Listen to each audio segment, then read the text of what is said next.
Happy Wednesday. It's Woke Wednesday. Hey, Tino.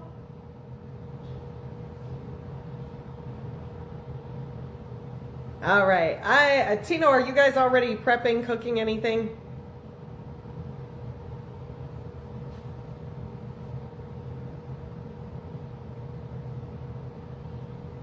All right. I'm going to go ahead and get started. As you're jumping on, if you want to, feel free to let me know that you're watching. And so obviously, tomorrow is Thanksgiving. So what I'd like you to do right now is go ahead and close your eyes.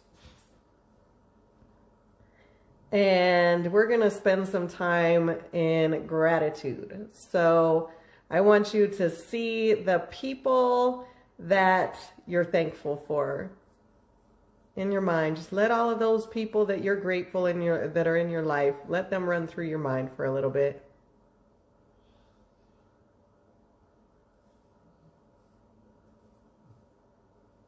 Hopefully they put a smile on your face. Think about the things that you're grateful for.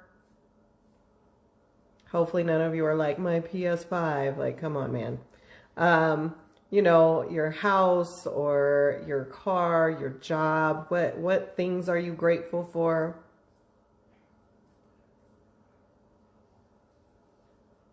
What abilities are you grateful for?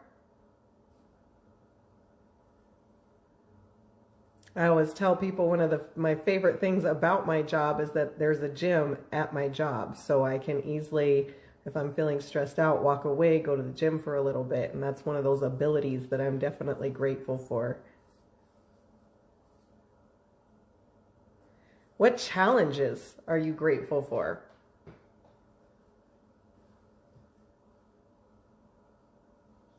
Think about some of those challenges. Maybe they're going on in your life right now.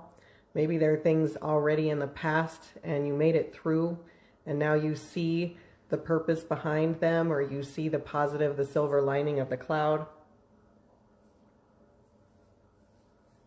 And what feelings are you grateful for?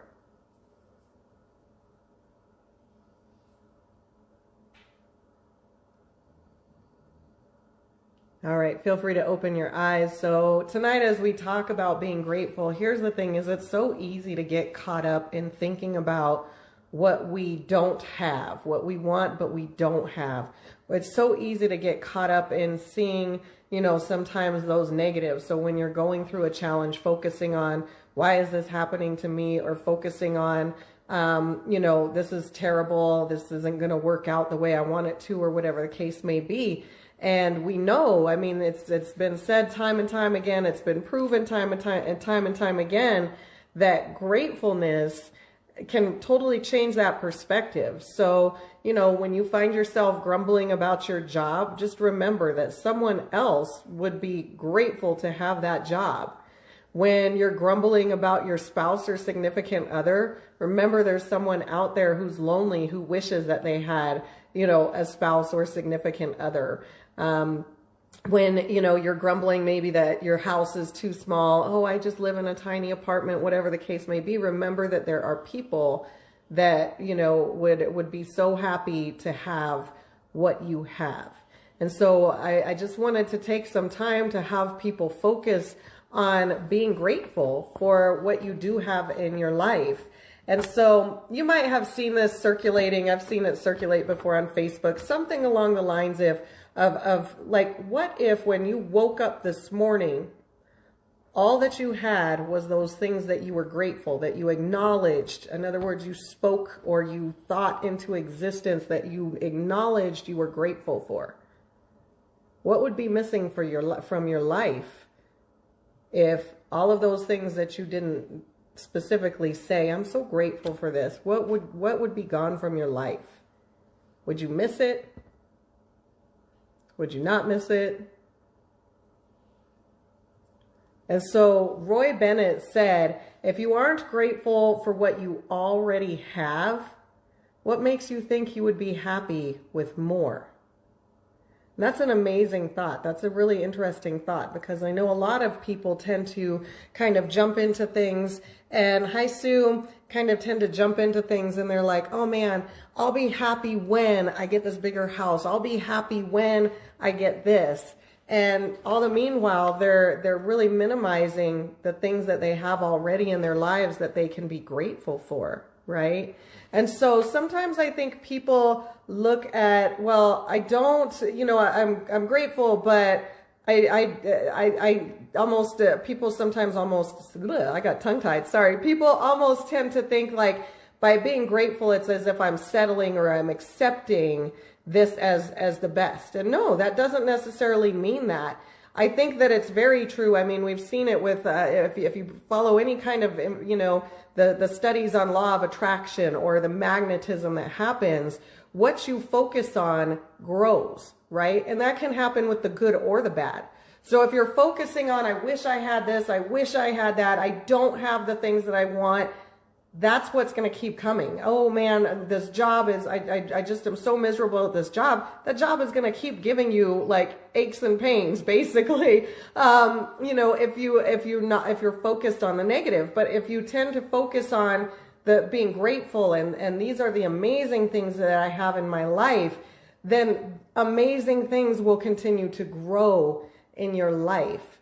And so just remember, I know it's so easy, and especially this year, you know, I've seen so many people posting things about, and I've posted some of the memes about it, but with 2020, like, oh my gosh, this is hopefully not the worst year for a lot of people. Now, I understand everybody's circumstances are different, but if you're looking at this year and you're thinking this is the worst year of my life, you know, what have you learned from this year? What have you taken out from this year? What have you maybe lost this year that might actually be a good thing that you lost it?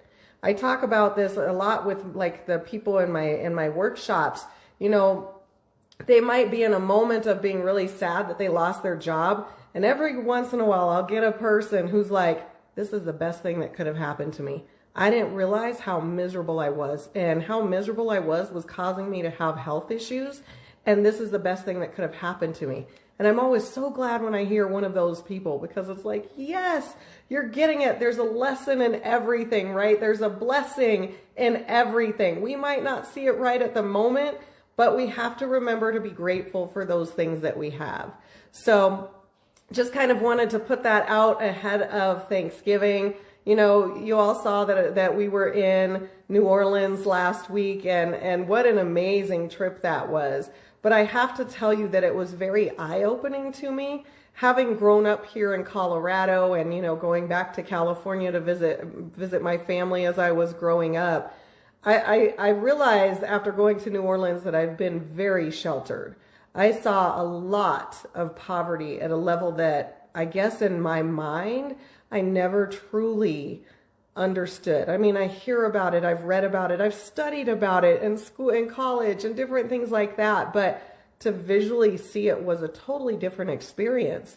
And, you know, it really humbled me and made me realize once again, and I try to have an attitude of gratitude. You might have heard that before. I try to have an attitude of gratitude regularly, but every once in a while I get caught up in those things too. Like, oh man, like I like my car, but I wish I had a nicer car or whatever. But I have to snap out of that because again, looking at some of those situations, I'm blessed, right? I am truly blessed. So anyways, thank you guys for jumping on tonight. I hope everyone has a blessed Thanksgiving. I hope you take some time. Hopefully you're getting to spend some time with your loved ones.